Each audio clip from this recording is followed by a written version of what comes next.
সুন্দরী সুন্দরী যুবতী মেয়েদেরকে আমি না বলে থাকি মোটরসাইকেলের পিছনে বসাইলে ছেলেদের পাওয়ার বাড়ে, এই জন্য পিছনের ওই সেমডিকে নাম তুইছি পাওয়ার ব্যাংক। দেখছেন না? এদিক থেকে রাস্তাঘাট অতটা ভালো না, বাঙ্গার মোড়েতে দেখবেন যাত্রাবাড়ি পর্যন্ত আরে পাওয়ার ব্যাংকের দৌড়। পহেলা বৈশাখে পান্তা ইলিশ, সুবহানাল্লাহ, কি বিল্লাহ। পয়লা বৈশাখে পান্তা ইলিশ, খালি আগামী 1 বছর রুজির বরকত বাড়বে, কোরআন হাদিসে কোন জায়গা আছে? আমাদের ছোটবেলায় শুনি নাই, মুরব্বীরা কথা কন, এ পয়লা বৈশাখে পান্তা ইলিশ ছোটবেলায় শুনছেন নি? এ কয় বছর কোন শয়তান যে আবিষ্কার করছে আল্লাহ জানে। যে পান্তা ইলিশ খাতি বড় বড় পার্কে যেতে হবে, বিভিন্ন রিসোর্টে যেতে হবে। পান্তা ইলিশ 1 প্লেট পান্তা ভাত আর একটু সেই ইলিশ মাছকে আল্লাহ অবঠি দিয়ে কাটা যায় না, সব লিখতেছি কোন রেখাটি নিয়েছে। 1 প্লেট পান্তা ভাত আর একটু ইলিশ মাছ 3000 টাকা দাম। খাইয়ে থাও না বাবার বলছি কোনদিন সুসদ্ধ পান্তা ভাতে যদি এতই লোভ হয়, আমাকে বাড়ি আসিস, আমার বাড়ি বালতি বড় পান্তা ভাত আছে, গরু তুইও খায় না, তোর মাথা বলিয়ে ডালবো। বছর শুরু করবা যেভাবে, বছর শেষ হবে সেভাবে। বহুত চরিত্রহীনরা এই রাত্রে এই ভ্যালেন্টাইন ডে পালন করার জন্য সুন্দরী সুন্দরী যুবতী মেয়েদেরকে আমি না বলে থাকি মোটরসাইকেলের পিছনে বসাইলে ছেলেদের পাওয়ার বাড়ে, এই জন্য পিছনের ওই সেমডিকে নাম তুইছি পাওয়ার ব্যাংক। দেখছেন না? এদিক থেকে রাস্তাঘাট অতটা ভালো না, বাঙ্গার মোড়েতে দেখবেন যাত্রাবাড়ি পর্যন্ত আরে পাওয়ার ব্যাংকের দৌড়। সারাটা দুনিয়া জুড়ে মুসলমানরা এই ডে পালন করবে। নবী পাক বলেন, মান তাশাব্বাহা বিকওমিন ফাহুয়া মিনহুম, যার সাথে যার মিল হবে তার সাথে তার হাসর হবে। এই রাতে যারা ওই নোংরা ইহুদ নাসারা খ্রিস্টান হিন্দু বুদ্ধদের সাথে মিল কইরা আকাম করে বেড়াবি, খোদার কসম কিয়ামতের ময়দানে তাদের সাথে তাদের জাহান্নামে যেতে হবে। এবার রাতটা পড়ে গেছে, পবিত্র রাতের সাথে মিল। আমরা এখান থেকে প্রতিজ্ঞা করব, আমাদের এলাকার কেউ ভ্যালেন্টাইন ডে পালন করব। 14ই ফেব্রুয়ারি নোংরামিতে আমরা কেউ যাব না। মেয়েদের যাইতে দেবেন না, ছেলেরা যাইতে দেবেন না। ও আমার যুবক শোনা, তোমরা প্রতিজ্ঞা করো আর জীবনে কোনোদিন এই নোংরা ডে গুলো পালন করব না। 31 পহেলা জানুয়ারি মুসলমানদের জন্য নয়, মুসলমানদের ইবাদতের রাত, শবে বরাত, লাইলাতুল কদর। মুসলমানদের আনন্দের দিন হলো 2 ঈদের 5 দিন, 2 ঈদের 2 দিন, ঈদুল আজহার পরে 3 দিন, এই 5 দিন আনন্দের দিন। আর একটা দিন আছে খাওয়ার দিন। নবী পাক বলেন, মান ওয়াসালা ইয়ালিহি ফিন নাফকাতি ইয়াউমা আশুরা ওয়াসাল্লাহু আলাইহি সাইরা সানাতিহি, যে ব্যক্তি মুহররম মাসের 10 তারিখে রাত দিনের বেলা রোজা রাখা, রাতের বেলা পরিবারের সদস্যদেরকে নিয়ে সাধ্য অনুযায়ী ভালো খানা তৈরি করে খায়, আল্লাহ পাক আগামী 1 বছর রুজির বরকত বাড়াইয়া দেয়। পহেলা বৈশাখে পান্তা ইলিশ, সুবহানাল্লাহ, কি বিল্লাহ। পহেলা বৈশাখে পান্তা ইলিশ, খালি আগামী 1 বছর রুজির বরকত বাড়বে, কোরআন হাদিসে কোন জায়গা আছে? আমাদের ছোটবেলায় শুনি নাই, মুরব্বীরা কথা কন, এ পয়লা বৈশাখে পান্তা ইলিশ ছোটবেলায় শুনছেন নি? এ কয় বছর কোন শয়তান যে আবিষ্কার করছে আল্লাহ জানে। যে পান্তা ইলিশ খাতি বড় বড় পার্কে যেতে হবে, বিভিন্ন রিসোর্টে যেতে হবে। পান্তা ইলিশ 1 প্লেট পান্তা ভাত আর একটু সেই ইলিশ মাছকে আল্লাহ অবঠি দিয়ে কাটা যায় না, সব লিখতেছি কোন রেখাটি নিয়েছে। 1 প্লেট পান্তা ভাত আর একটু ইলিশ মাছ 3000 টাকা দাম। খাইয়ে থাও না বাবার বলছি কোনদিন সুসদ্ধ পান্তা ভাতে যদি এতই লোভ হয়, আমাকে বাড়ি আসিস, আমার বাড়ি বালতি বড় পান্তা ভাত আছে, গরু তুইও খায় না, তোর মাথা বলিয়ে ডালবো। বছর শুরু করবা যেভাবে, বছর শেষ হবে সেভাবে। যদি বছর শুরু করো পান্তা ইলিশ দিয়ে, বছর যাবে ভান্তায় ভান্তায়। টাটকা গরম ভাত আর ভালো ভালো খাইয়ে শুরু করবো। তো বৈশাখ জ্যৈষ্ঠী 34 বৈশাখে আমাকে না, জানুয়ারি ফেব্রুয়ারি আমাদের না। অমুসলমান হিন্দু ভাইরা বাংলা মাসের সাথে মিল করে ইবাদত করে, ঠিক না? হিন্দুদের পূজা পাঠ বাংলা মাসে না, কার্তিক পূজা, মাঘী পূর্ণিমা, 12ই চৈত্র, 12 উড়াকান্দি যায়। আর আমাদের ইবাদত গুলো সব আরবি মাসের সাথে মিল করে, এই জন্য আমরা আরবি মাসকে শ্রদ্ধা করবো। চিল্লে পাল্লা করার আর শক্তি সামর্থ্য নাই, সুর তো নাই। মৌলানা শফিক সাহেব আমাদের ফরিদপুরের গৌরব, জোয়ানো ভালো, স্বাস্থ্য ভালো, কণ্ঠ ভালো, অনেকক্ষণ চিল্লে চিল্লে কথা বলতে পারে, সব চিল্লানো শেষ। মাঝে মাঝে বলি শক্তি যতক্ষণ থাকে অতক্ষণ চিল্লেই, যখন শক্তি কমে যায় তখন চিল্লেনও থামার কথা আর বলা লাগে না। ওই চুটকি একটা কই না, কাশির চুটকি, একেবারে বাস্তব। চার দোকানে বসে এক বুড়ো এক যুবকরে জিজ্ঞেস করছে, তোর বাপরে দেহিনে মরিয়ে গেছে নাকি? কয় না, আছে হয়েছে। আগে তুই জায়গায় আসতো দুইজনে একসাথে কাশি পাল্লা দিতাম, তুই মাস তিনিক দেখিনি মরিয়ে গেল নাকি? কয় না, মরলি তো মাইকিং শুনতে। তাও তো এক কথা। দেন কেমন আছে তোর বাপের? কাশ সারছে? জি কাকা, আব্বা এখন সুস্থ, কাশে না। কেন কাশে না? কাশতে কাশতে বল পায় না, সে সালাম দিছে। বল থাকলে আরো কিছুদিন কাশত, কাশার বল নেই। তো সময়ই বলে দেয় কখন কেমন বলতে হবে কথা। বল না থাকলে কাশাও ছেড়ে দিয়া লাগে। তকদির দুই প্রকার। কয় প্রকার? তকদিরে মুবরাম মানে শিরোধার্য ভাগ্য, যেটা আল্লাহ লিখে রাখছেন তোমার নামে 60 বছর হায়াত, বোমা মারলেও কমবে না, তুমি আগুনের মধ্যে পড়ে যাবা, আরো 10 জন পুড়িয়ে যাবে, তুমি ওর মধ্যে বেঁচে যাবা, 60 পুরোতেই হবে। বাসের তলে গুঁড়ো গুঁড়ো হয়ে গেছে, ভাঙ্গে চুরিয়ে গেছে দলা হয়ে, তারপরও বেঁচে থাকবা, 60 পুরোতেই হবে। একে কেউ মারতে পারবে না কোনোভাবে, 60 আগে। সে যে কার 60 এটা আবার জানাই দেয় নেই। একে বলে তকদিরে মুবরাম, এ পরিবর্তন হয় না। আরেকটা হলো তকদিরে মুআল্লাক, তোমার নামে 60 বছর হায়াত লেখা আছে, তবে যদি তুমি এই এই অন্যায় করো, অন্যায় করার, গুনাহ করার, ইবাদত করার স্বাধীনতা তোমার আছে। এ জায়গা আমি হস্তক্ষেপ করি না। এখানে তোমাকে স্বাধীনতা দিয়েছি, তুমি ভালো করলে করতে পারো, মন্দ করলে করতে পারো। যদি তুমি অন্যায় করো, এই এই জাতীয় অন্যায়, যেমন উস্তাদের সাথে বেয়াদবি করা, আব্বা মার সাথে বেয়াদবি করা, এতে হায়াত কমে যায়।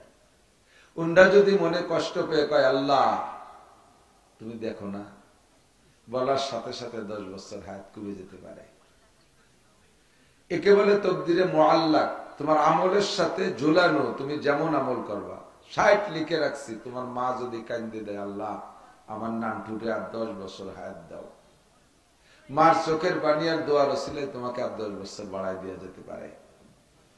এখন এই তকদিরে মুআল্লাক কার নামে আর কার নামের হায়াত তকদিরে মুবরাম, এইটা না জানা থাকার কারণে আমরা অবিরাম দোয়া করব, ভালো পক্ষে পক্ষে দোয়া করব, সুস্থতার সাথে, ইজ্জতের সাথে, প্রশস্ত হালাল রিজিকের সাথে, শান্তির সাথে, মেনানের সাথে বেঁচে থাকতে পারি, এই দোয়া আমরা করব। তো যার নামের যেটা তকদিরে মুআল্লাক আছে, আল্লাহ পাক শবে বরাত, শবে কদর, বিভিন্ন দোয়া মোনাজাতের মাধ্যমে ওইগুলো পরিবর্তন করে দেয়।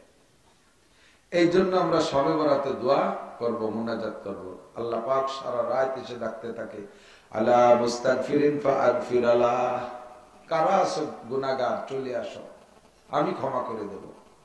আলা মুস্তারজিকিন, কে আছো অভাবী, দুনিয়ায় কত আন্দোলন করলে অভাব দূর করার জন্য, সমন্বয় আন্দোলন করে চাকরির জন্য, একটাও চাকরি হইবে না। কাজে ও জায়গা লাভালাভি লাভ নাই। যদি চাকরি পাঠিয়ে আমার কাছে আসো, শবে বরাতে আসো, আমি তোমাকে চাকরি দেব, চাকরি দেব, যেভাবে হোক তোমার রিজিকের ব্যবস্থা আমি করব। আলা মুস্তাশফিন, কারা অসুস্থ আছো, ডাক্তার তোমাদেরকে ফেরত দিয়েছে, ফেল করে দিয়েছে, আমি আল্লাহ তাআলা সুস্থ করে দেব। আল্লাহ পারে কি পারে না? আল্লাহর অপারেশন লাগে, ডাক্তার লাগে, ঔষধ লাগে না, সিজার লাগে না, হাসপাতাল লাগে না। ওয়াইদা আরাদা শাইআন আইয়াকুলা লাহু কুন ফায়াকুন, শুধু কুন কইলেই আল্লাহ তাআলা বান্দা সুস্থ হয়ে যায়। বলি সুবহানাল্লাহ। তো আমরা এটা বুঝতে চাই না, আমরা এটা বুঝতে চাই না। ও গত বছরও যেভাবে গেছে এবারও সেইভাবে যাচ্ছে, সামনে তো প্রত্যেক বছরই একই আলাতে জাতি। তাহলে ও পেঁয়াজ একবার দাম বাড়ে, একবার কমে, পাটের ওই একই অবস্থা, খালি খালি লাফালাফি লাভ নেই। ঘুম কামাই না হলে কম্বল মুড়ি দিয়ে ঘুমাই, এই হলো আমাদের বুদ্ধি। কিন্তু দোয়ার ওসিলায় আল্লাহ তাআলা ভাগ্যের পরিবর্তন করানোর ওয়াদা আল্লাহ নিজেই করেছেন। রাতটা লাইলাতুল বারাত, একটু ফাঁকে বলে যায়, খেয়াল করেন। প্রত্যেকটা ইবাদত সম্পর্কে আল্লাহ পাক বলেন, ওমা উমিরু ইল্লা লিয়াবুদুল্লাহ মুখলিসিনা লাহুদ্দিন, যে ইবাদতই তুমি করবা, ইবাদতটা করবা ইখলাসের সাথে, ইবাদত হবে ইখলাসের সাথে।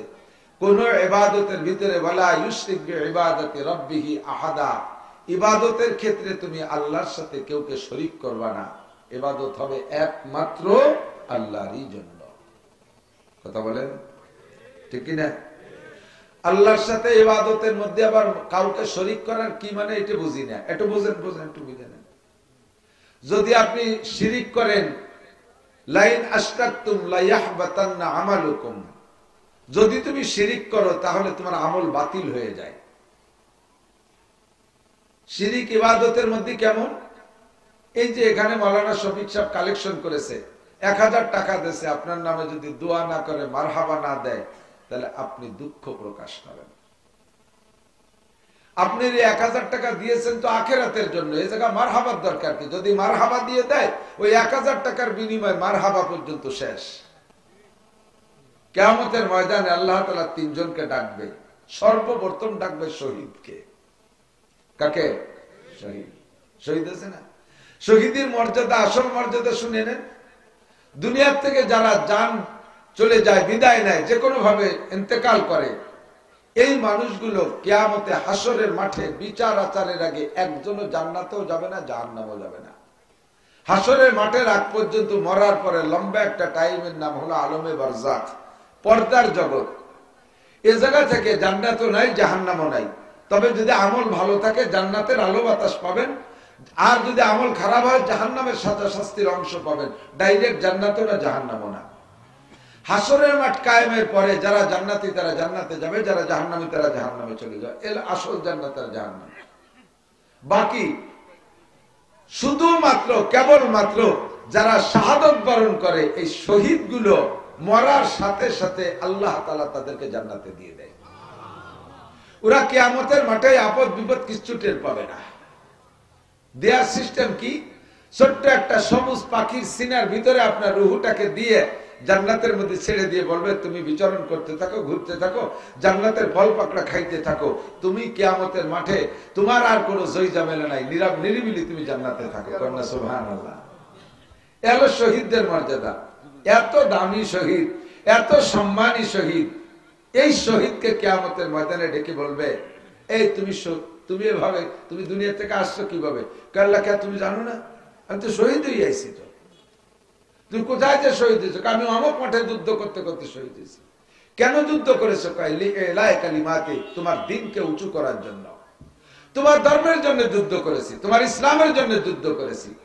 তাই সেই যুদ্ধে যে আমি হত্যা হয়ে গেছি, আমি শহীদ, আমাকে শহীদি দরজায় জান্নাত দাও। আল্লাহ বলবেন বল কাযাবতা, মিথ্যে কথা বলেছিস, তুই আমার দিনের জন্য শহীদ হইস নি। তুই শহীদ হয়েছিস, তুই যুদ্ধই করেছিস আমার দিনের জন্য না। তোর যুদ্ধের ময়দানে যার মধ্যে দুইটা নিয়ত ছিল। একটা হলো যদি বেঁচে থাকি তাহলে আজীবন মুক্তিযোদ্ধা ভাতা খাতি করব। বিশ্বাস না হয় বুখারী শরীফ খুলে দেখেন। তুমি যুদ্ধ করেছিলে, যদি যুদ্ধ করে জিতে যাইতে পারি তাহলে এদেশ আমাদের হাতে থাকবে, আমরা গাজী থাকবো, আর আমরা মুক্তিযোদ্ধা ভাতা খাবো। আজীবন আমাদের নামে একটা কোটা থাকবে, ওই কোটা যে বাড়িয়ে বাড়িয়ে সপ্তাহ পাইয়ে খাবো। তুমি যতদিন বেঁচে ছিলে তা তোমাদের মধ্যে যারা বেঁচে ছিল তারা এভাবে খাইয়ে দিয়ে মরছে। আর তোমার আরেকটা নিয়ত ছিল, যদি মরে যাই, যদি যুদ্ধে যে মরে যাই তাহলে আজীবন মানুষ আমাকে শহীদ বলবে, বীর মুক্তিযোদ্ধা বলবে। অকাল যে উদ্দেশ্যে কাম করেছে তা বলা হয়ে গেছে। জিহাদের মতো এত বড় দামি কাজ, এক ইবাদতের কারণে আর এক ইবাদত, আমার দিক খেয়াল করেন, এক ইবাদতের কারণে আর এক ইবাদতকে বাদ দেওয়ার অনুমতি নাই। নামাজও ফরজ, নামাজ, রোজা নফল, রমজানের রোজা, হজ, যাকাত ফরজ না? হজ করতে করতে ভীষণ কষ্ট হয়ে গেছে। হজ যদি আপনি মূল নিয়মতান্ত্রিক ভাবে করেন, আরাফাতের মাঠে থেকে মাগরিবের আজানের পরে, আরাফাতের মাঠে থেকে মাগরিবের আজানের পরে রওনা দেবেন মুজদালিফার দিকে, পায়ে হেঁটে যদি যান নিয়ত করেন তাহলে 11 কিলোমিটার পথ যাইতে মাগরিবের থেকে রাত 11টা-12টা বেজে যায়। পথ বেশি না, হেঁটে এগোনো যায় না। লক্ষ লক্ষ কোটি মানুষ এই 11 কিলো হেঁটে যাইতে যাইতে আপনি নিস্তেজ হয়ে যাবেন। মুজদালিফায় যাইয়ে মাগরিবের নামাজ আগে, রাস্তায় মাগরিব পড়া যাবে না। আরাফাতেও মাগরিব পড়া যাবে না, ঈশা আর মাগরিব ওই একই রাত্রে আমাদের হানাফি মাযহাবে 2 ওয়াক্তের একসাথে পড়া লাগে। ওখানে যাই আগে মাগরিব 3 রাকাত, তারপরে ঈশা 2 রাকাত ফরজ, বেতের পড়লে পড়লেন, না পড়লে 3 রাকাত পড়ে ওখানে কিছুক্ষণ রাত কাটাইতে কাটাইতে ফজর হয়ে যায়। বিছানা একটু শুইতে হবে, বিছান পাটি নাই, খেতা বালিশ নাই, ঘর বাড়ি নাই, ও জায়গা রাস্তার উপরে চাদর বিছে গামছা বিছে যার যার কায়দা একটু গড়াগড়ি করতে। ফজরের আজান দিলে ওখানে নামাজ পড়ে এরপরে যাবেন আপনি শয়তান মারতি, 6, 7, 5, 4 যে যতটুকু আগায় গেছে মুজদালিফায় সে সেভাবে যাইতে থাকে। এই 4, 5, 6 কিলো পায়ে হেঁটে যাইয়ে শয়তানকে মারিয়ে, মিনাত শয়তানকে মারিয়ে তারপরে 4 কিলোমিটার মক্কায় সুড়ঙ্গ রাস্তা দিয়ে হেঁটে যাইয়া একই দিনে এরপরে কাবাকে 7 তওয়াফ করার পরে সফা মারওয়া সাই, সফা থেকে মারওয়া, মারওয়া থেকে আবার সফা 7 বার, এ পর্যন্ত যাইতে যাইতে শরীরে কোনো তেজ থাকে না। যত বড় শক্তিশালী মানুষ হোক না কেন পার চলেই না, হাঁটাই যায় না। বুঝবেন সেদিন যদি এভাবে হজ করেন যে জীবনে সবচেয়ে বড় পরিশ্রমের কাজ এর চেয়ে আর কিছু করেন নাই। এখন এত কষ্ট করিয়া হজ করছেন, বাংলাদেশে থেকে মক্কায় যাইয়া এত পরিশ্রম হয়ে গেছে, হজটা ফরজ। এখন আপনি কি আল্লাহকে বলতে পারবেন আল্লাহ এ হজ যত ফরজ, নামাজও ফরজ, আমাদের হজ করতে করতে কষ্ট হয়ে গেছে, আজকে জোহরের নামাজ পড়বো না? বোঝেন নাই? জোহরের নামাজ আমি পড়তে পারবো না, আমি হজ করছি পারবো না, অনুমতি আছে? কোনো ছাড় নাই, ঠিক না? আপনার 2 কোটি টাকা জাকাত হয়েছে, গিরাম ভরে ঘুরে ঘুরে দিয়ে বেড়াইছেন, জাকাত তো ফরজ। গরিবের বাড়ি যে জাকাতের টাকা দিচ্ছেন 2 কোটি টাকা, দিন ভরে ঘুরিয়ে দিতে দিতে দিতে দিতে জান শেষ। আসরের সময় শুয়ে পড়ছেন যাই আল্লাহ আমি কিন্তু জাকাত একটা ফরজ আদায় করছি, আজকে আসরে নামাজ পড়তে পারবো না, অনুমতি আছে? তুমি যা করো না করো নামাজ পড়তেই এবং টাইম মতো, কাজা করারও অনুমতি নেই। রমজানের রোজা ফরজ, জ্যৈষ্ঠ মাসের রোজা 17 ঘন্টা লম্বা রোজা রাইখা ক্লান্ত হয়ে গেছেন, সন্ধ্যার আগে আবার 40 কিলোমিটার বাইসাইকেল চালাইছেন বিশেষ কাজে। খরার মধ্যে 40 কিলো বাইসাইকেল চালাইলে জিব্বেই খালি রস, না আগাগোড়া কোনো জায়গায় রস থাকে না। কষ্ট করে রোজা রাইখা এসে ইফতার খাইয়ে গড়ায় শুয়ে পড়ছেন, আল্লাহ আমি কিন্তু মাগরিব পড়তে পারবো না, আমি রোজা রেখে কষ্ট হয়ে গেছে, মাগরিব পড়তে পারবো না, অনুমতি আছে? একটা ফরজ আদায় করে কষ্ট হয়ে যার কারণে আর একটা ফরজ ছেড়ে দেওয়ার অনুমতি নাই। একমাত্র শুধুমাত্র একটা ইবাদত, সেই ইবাদতটা হলো জিহাদ। এই জিহাদের ময়দানে যাই আপনাকে নামাজ কাজা করার সুযোগ আছে অবশ্যই। খন্দকের যুদ্ধে নবী পাক খন্দক খনন করতেছেন, খন্দক এখনো খনন করা শেষ হয় নাই, কয়েকদিন যাবত খনন করতেছেন। আসর জোহরের নামাজের সময় জিবরাইল এসে কয় হুজুর জোহরের নামাজ বাদ থাক, আগে খন্দক খনন করেন, শত্রুরা এসে গেল। খুঁজতে খুঁজতে আসর হয়ে গেছে, জিবরাইল কয় হুজুর আসরের নামাজও পড়া যাবে না, আসর পরে এক সময় পড়ে নিয়ে আগে খন্দক খনন করেন। এসে গেল মাগরিবের নামাজ, মাগরিবের নামাজের সময় নামাজ পড়বেন, জিবরাইল কয় হুজুর মাগরিবের নামাজ স্থগিত থাক, আগে খন্দক খনন করেন।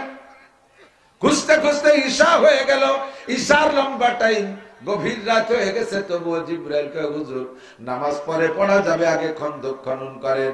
জিহাদের কাজকে প্রাধান্য দিয়ে 4 ওয়াক্তের নামাজ কাজা করার অনুমতি দিয়ে দিলেন আল্লাহ। জিবরাইলের তো ব্যক্তিগত ক্ষমতা না, এ খবর কোত্থেকে আসে? আল্লাহর থেকে খবর আসে, আগে জিহাদ করো পরে তুমি নামাজ পড়ো।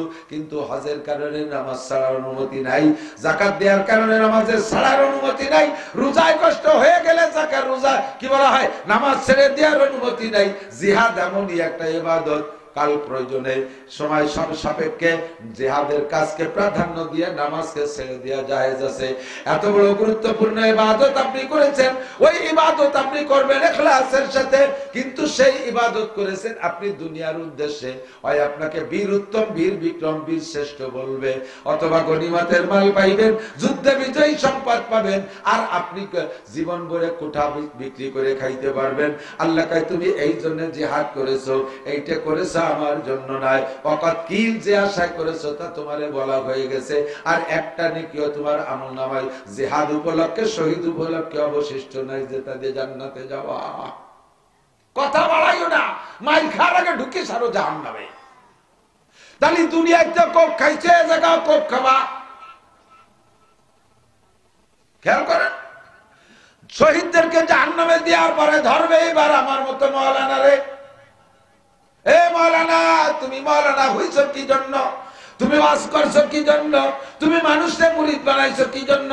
আল্লাহ, আমি মৌলানা হয়েছি তোমার দিন প্রচারের জন্য, আমি ওয়াজ করেছি তোমার মানুষকে দিনের পথে রাখার জন্য, আমি মানুষকে মুরিদ করেছি আল্লাহ দিনের পথে রাখার জন্য। আল্লাহ বলবেন বাল কাযাবতা, মিথ্যে কথা বলবা না, উদখুলিল জাহিম, জাহান্নামে যাও। কেন আল্লাহ এত কাজ করে কেন জাহান্নামে যাব?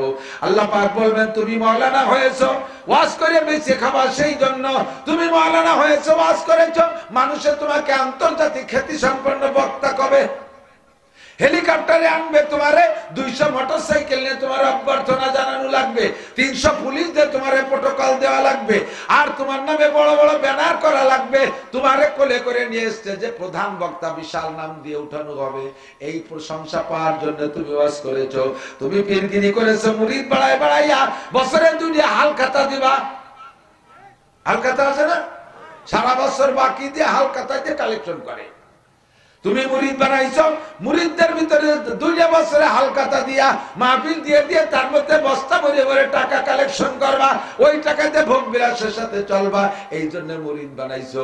সে যা কিছু আশা করেছো সব দুনিয়া থেকে হয়ে গেছে, এখন তোমার ওই মর্মে কোনো পাওনা নাই। উদখুলিল জাহিম, কথা বাড়াবা না, তাড়াতাড়ি জাহান্নামে যাও। দানবীরকে ডেকে বলবে, হে দানবীর, তুমি এত কোটি কোটি টাকা দান করেছো কেন? আল্লাহ তোমার কাছে নেকি পাওয়ার জন্য, তোমার বান্দাদের খেদমত করে তোমার কাছে নেকি পাবো জান্নাতের আশায়। আল্লাহ বলবেন বাল কাযাবতা, মিথ্যে কথা বলেছো, তুমি কোটি কোটি টাকা দান করেছো, মানুষে তোমাকে ডোনার বলবে। দানবীর বলবে, মসজিদে 10,000 টাকা দিয়ে মারহাবা কামনা করেছো, মসজিদ বানাই দিয়ে তার গায়ে বাপের নাম নিজের নাম লেখার জন্য নেম প্লেট করেছো, আর একটু পোস্টার ছাপাই দিয়ে, দেখেন দেখেন মাঝে মাঝে এটা দেশে দেখতেছি না, চশমা নাই, একটু পোস্টার ছাপাই দিয়ে তার তলিতে লেখে যায় সৌজন্যে নান্টু আছে না, সৌজন্যে মেম্বার, সৌজন্যে অমক প্রিন্টার, সৌজন্যে অমক মাতুবার, সৌজন্যে অমক মেম্বার। এই সৌজন্যের লোভে তুমি পোস্টার করেছো, সৌজন্য দুনিয়ায় বলা হয়ে গেছে, পোস্টারের বিনিময় করো নাকি তোমার পাওনা নাই। ঢোকা, দেরি করবি রে, তাড়াতাড়ি জাহান্নামে যা। যাহা কিছু করিব ইখলাসের সাথে আল্লাহর জন্য করব। শবে বরাতের ইবাদত আল্লাহর জন্য, শবে কদরের ইবাদত আল্লাহর জন্য, দান খয়রাত আল্লাহর জন্য, নামাজ পড়ি আল্লাহর জন্য, রোজা রাখি আল্লাহর জন্য। কথা বলেন ঠিক কিনা? তাবলীগি যাই আল্লাহর জন্য, চরমুনায় যাই আল্লাহর জন্য, রাজনীতি করলে আল্লাহর জন্য করব। বাংলাদেশের রাজনীতি ধর্মীয় রাজনীতি তোমার দরকার আছে, তবে এর ভিতরে অন্য কোন উদ্দেশ্য থাকলে জীবনে কোনোদিন চাঁদ ধরতে পারবা না। 1 ইঞ্চি দূরে থাকতে 1 আষাঢ়ে 7 তবক মাটির নিচে ডাবাই দেবে, পারবা না চাঁদ ধরতে, উদ্দেশ্য যদি খারাপ থাকে। শবে বরাতের ইবাদত ফ্রেশ ইবাদত, নির্ভেজাল ইবাদত করলে আপনি যা চাইবেন তা পাইবেন। তবে আমাদের দেশে শবে বরাতের ভিতরে চলে অনেক উল্টো পাল্টা। শবে বরাতটারে বানাইছে খাওয়ার রাত আর আনন্দের রাত। ভাই, ওই রাত্রে আপনার আগামী বছরে সপ্তাহ লাগবে, একটু ঠান্ডা মাথায় শোনে, নিরিবিলি, চিল্লে ফেলার পরে শক্তি নেই। ওই রাত্রে আপনার আগামী বছর আপনার নামে লিখতেছে তোমার বউ মরবে, তুমি এই কয়দিনের মধ্যে দেশ ছাড়িয়ে পলাই যাবা, এই লিখতেছে। তোমার ছেলে মরবে, মেয়ে মরবে, তোমার গাড়ি অ্যাক্সিডেন্ট করবে, তোমার বাড়ি আগুন লেগে যাবে, এইগুলো আপনার নামে লিখতেছে। পেঁয়াজের খ্যাত বৃষ্টিতে তলাইয়ে পচিয়ে যাবে, এই লিখতেছে। সেই রাত্রে আপনি জিলাপি খাচ্ছেন, খুশি। আল্লাহ এত নেগেটিভ ওর নামে লিখতেছে আর ও তাতে খুশি, ঠিক আছে যা লিখছি তাই থাক। রাত্রে আপনার নামে এত নেগেটিভ লিখতেছে, আপনি দোয়া করে নেগেটিভটা পজিটিভ করবেন। পজিটিভ করতে হলে আপনার অভিনয়টা কেমন লাগবে আমি উদাহরণ দিয়ে বলি, এদিক তাকান। 2টা যুবক, একটা আওয়ামী লীগের একটা বিএনপির, ধরে নেন বিএনপির ক্ষমতা আমল, বিএনপির ক্ষমতা আমলে আওয়ামী লীগের একটা ছেলেরে বিএনপির এই ছেলেটারে যদি রামদাও দিয়ে কোপ দিয়ে 2 ভাগ করে ফেলায়, পুলিশের সামনে স্পট অ্যারেস্ট।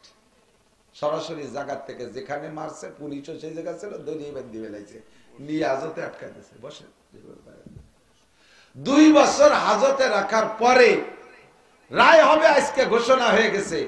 এই রায়ে কি হবে ওর বুঝতে বাকি নাই। বিএনপির আমল, বিএনপির ছেলেরা আমলিগির এই বিপদের সময় আমলিগির যুবক যদি কোপ দিয়ে মারিয়ে ফেলাই দেয়, ফাঁসি নিশ্চিত, ঠিক না? ও বুঝে শুনে কাঠ গলায় বিচারের দিন যাইয়া কিরম দাঁড়াইতে হবে, বাঁচতে যদি হয় তার অভিনয়টা কেমন হতে হবে। কাঠ গলায় করজোড় চক্ষু বন্ধ করে দাঁড়াই রয়েছে, চোখ দিয়ে জাজের দিকে তাকাবেও না, যে কি লেখছে কি লিখতেছে, ভয়ে থরথর করে কাঁপতেছে।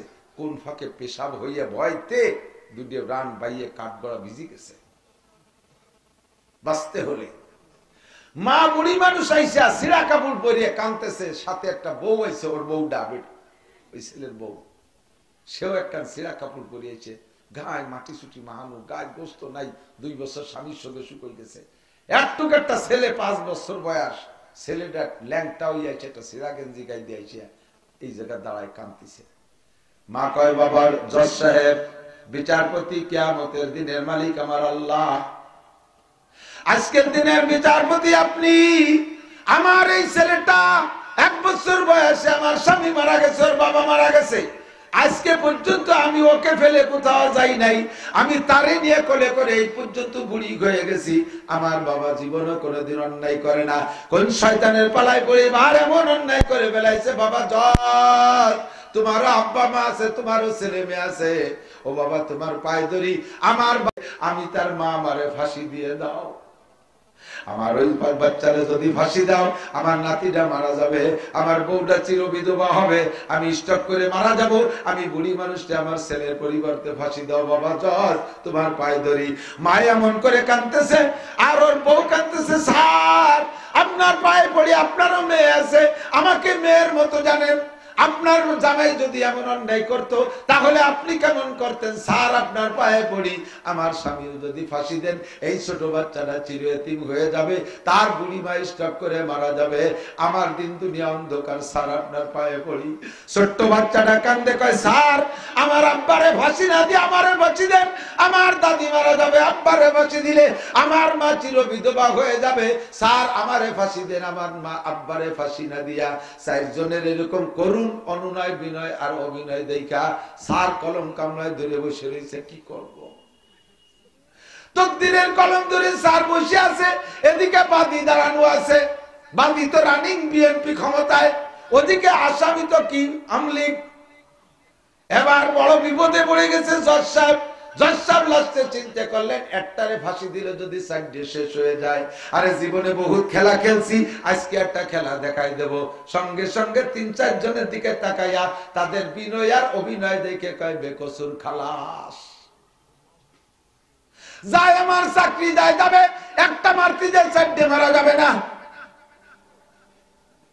বিচারপতির চাকরিও ছুটে গেল, তবু একটা খেলা আছে দেখাই দেওয়ার সুযোগে সৎ ব্যবহার করে দিয়েছে। এইটা যদি পাইতে হয় তাহলে 4 জনের অভিনয় ওই রকম হইতে হবে। পক্ষান্তরে যদি অভিনয়টা হয় কেমন, বুড়ি যে কয়, ও জাজ তুই আমার ছেলেরে ফাঁসি দিবি, এই যে আমার পুতা আছে, তুই একদিন রিটায়ার করবি, সেই দিন তোরে দেখায় ছেড়ে দেব। ওর বউ কয়, এ জাজ তুই খালি এসদাসের নাম আমার স্বামীরে ফাঁসির অর্ডার দিয়ে আমি তোর নামে রেপ কেস দেব, আমি বলবো যে জজ আমার সাথে রেপ করছে।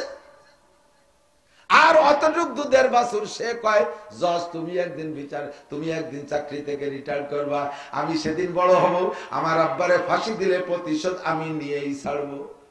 এই 3 জনে এই কয়। আর আসামি কয়, আরে মরিয়ে তো যাবো, 2 জিলাপি দে, 2 বছর সিগারেট খাবি, একটা সিগারেট যদি মরার আগে খাইয়ে মরি। এই যদি কাঠগড়ায় দাঁড়ায় জিলাপি আর সিগারেট খায়, তাহলে বিচার কি হবে? কন্দি জজ সাহেব বলবে এটা ফাঁসি, আর ওই 3টের যাবজ্জীবন। এটার ফাঁসি আর ওই 3টের।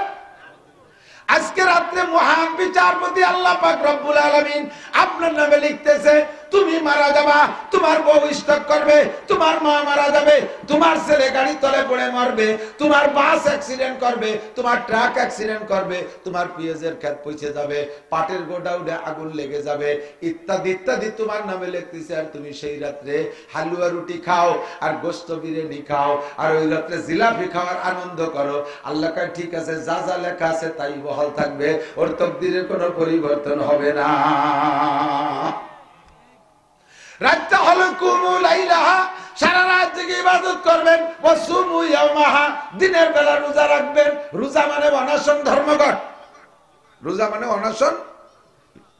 শেখ হাসিনার আমলে মাস্টার যারা আছেন তারা দুই একজন অবশ্যই থাকতে পারেন, মাস্টাররা সাক্ষী দেবেন। আপনারা একটা আন্দোলন করছিলেন অনশন ধর্মঘট মাস্টাররা পল্টন ময়দানে। ৫-৭ বছর পর্যন্ত সরকারের কাছে বিভিন্ন দাবি করে মাস্টাররা, তা হাসিনা মুনাজাত কবুল করে না, করে না। মাস্টাররা জ্বালায় সারা বাংলাদেশের সমস্ত মাস্টাররা যাইয়া পল্টনে যাইয়া শীত হইয়া শুয়ে পেটের পর থাল থুইয়ে অনশন ধর্মঘট, খাবো না, মরিয়া যাবো তবু খাবো না ৩ দিন। কিছু কিছু চালাক মাস্টার জুত করে যে খাইয়েছে আবার শীত হয়ে শুয়েছে। পরে সাংবাদিকদের মাধ্যমে খবর বললাম ৩০টা একেবারে কে মাস্টার জন্মের কেটি, এই ৩০ জন ৩ দিনের মধ্যে ওঠেই নেই, নিস্তেজ হয়ে গেছে। ৩ দিন না খালি কি হয় করার মধ্যে। সাংবাদিকরা যাইয়ে স্বরাষ্ট্রমন্ত্রী শিক্ষামন্ত্রী বলল, স্যার তাড়াতাড়ি ম্যাডামরে বলেন, বদনাম হয়ে যাবে। এই ৩ দিন অনশন ধর্মঘটের পরে মাস্টাররা এই অনশন ধর্মঘটের পরে স্বরাষ্ট্রমন্ত্রী শিক্ষামন্ত্রী যে প্রধানমন্ত্রীকে বলল, ম্যাডাম বদনাম হয়ে যাবে, তাড়াতাড়ি গিয়ে মুনাজাত কবুল করেন। এবার সে প্রধানমন্ত্রী শিক্ষামন্ত্রী যে স্বরাষ্ট্রমন্ত্রী যে কয় ঠিক আছে বাড়ি জাতি কর, ওদের অনশন ধর্মঘট কবুল করলাম, ওদের সব চাওয়া পূরণ করে দেওয়া হবে। এরপরে বাড়ি গেছে। আল্লাহ সেম বলেন, আর দুনিয়া দারুল মিসাল, দুনিয়া হলো আখিরাতের দৃষ্টান্ত, সেম কোয়ালিটি। সারা রাত জেগে কান্নাকাটি করবেন, সারা রাত মুনাজাত করবেন, শেষ রাত্রে খাইয়ে দিনের বেলা অনশন ধর্মঘট করবেন, রোজা অনশন ধর্মঘট করে সন্ধ্যার আগে ইফতার নিয়ে বসবেন, খুঁটাখুটি করবেন, গালে দেবেন না, পিএজিটা ধরে একটু শুয়ে দেখবেন, আবার থুয়ে দেবেন। যখন পিএজিটা ধরে নাকে দেয়, আল্লাহ কাই সর্বনাশ কাছে খাই বেলা 2 মিনিট আছে, ফেরেশতারা কয় আল্লাহ জম্মের কেটি খাবে না, কোনো মতো খাবে না, তুমি দোয়া কবুল না করা পর্যন্ত খাবে না। ফেরেশতারা সুপারিশ করে, আল্লাহ পাক রব্বুল আলামিন বলেন, তোমাদের অনশন ধর্মঘট কবুল করছি, গত রাতে যা চাইছো সব তোমারে দিয়ে দিলাম। আর গত রাত্রে শুধু ঈশান নামাজ পড়িয়া কোনো মতে জিলাপি খাইয়া আলাং পালাং করে রাতভর আতশবাজি ফুটাই বেড়াইছো। আল্লাহ কে আগামী বছর তোরে বাজি দিয়ে মারবো, তোরে বোমা দিয়ে মারবো, তোরে গুলি দিয়ে মারবো। ওই রাত্রে যে যে আকাম করছি সব আমি দেখছি, সাবধান হয়ে যাও যুবকরা। এইবার আল্লাহর রহমতে ওই সবে বরাতটা পেছে তোমাদের আরেকটা আকামের রায়। সুবহানাল্লাহ। সেই আকামের রাতটা কি? 14ই ফেব্রুয়ারি ভ্যালেন্টাইন ডে, আন্তর্জাতিক নুস্য দিবস। আন্তর্জাতিক নুস্য দিবস। ধরা খাইছো এবার, খালি নামিয়ে দেও, বাড়ির অভাব হবে না।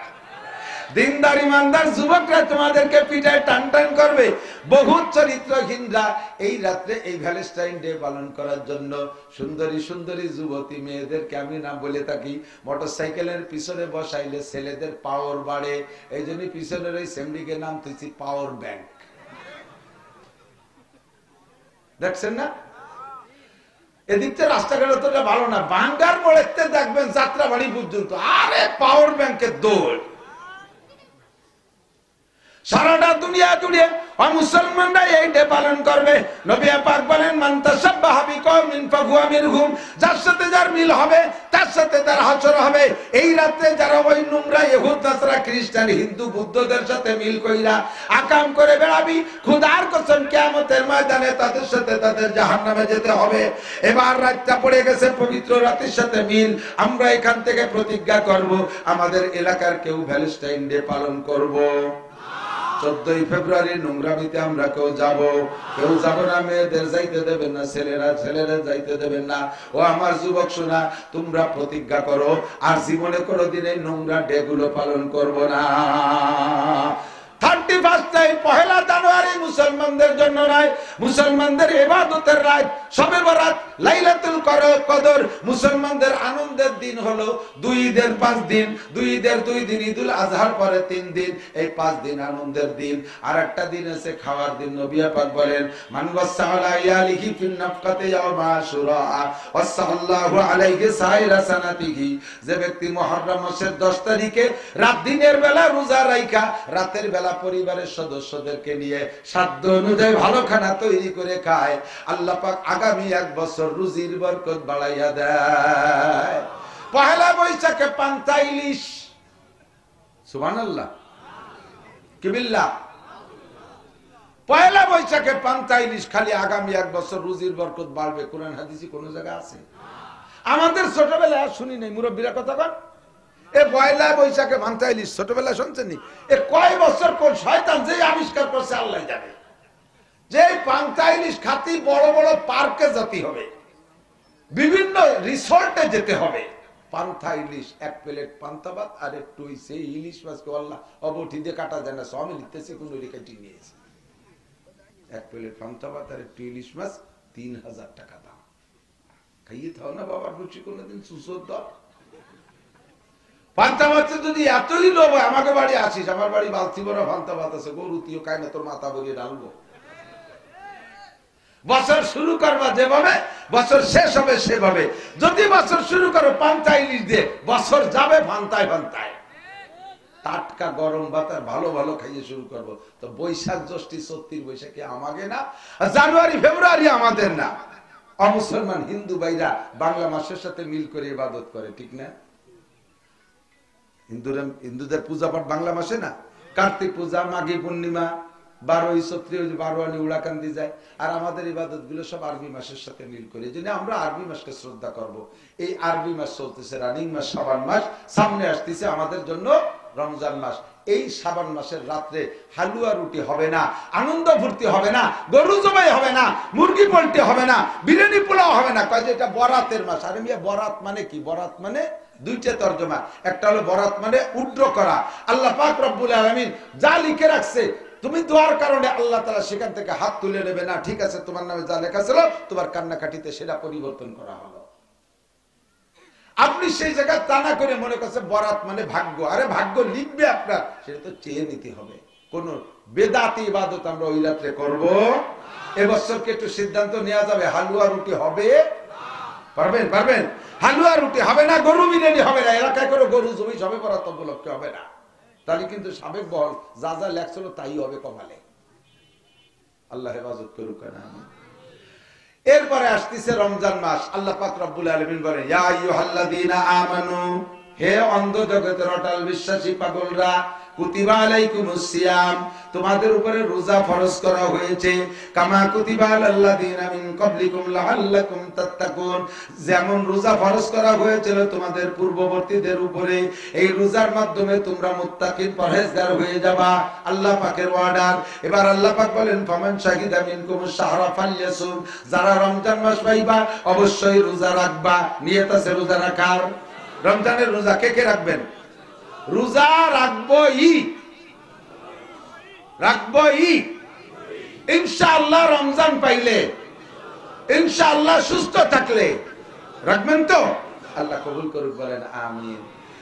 লিসামে ফারহাতান, কেন রোজা রাখবেন? রোজাদারের 2টা পুরস্কার, 2টা খুশি। কয়টা খুশি?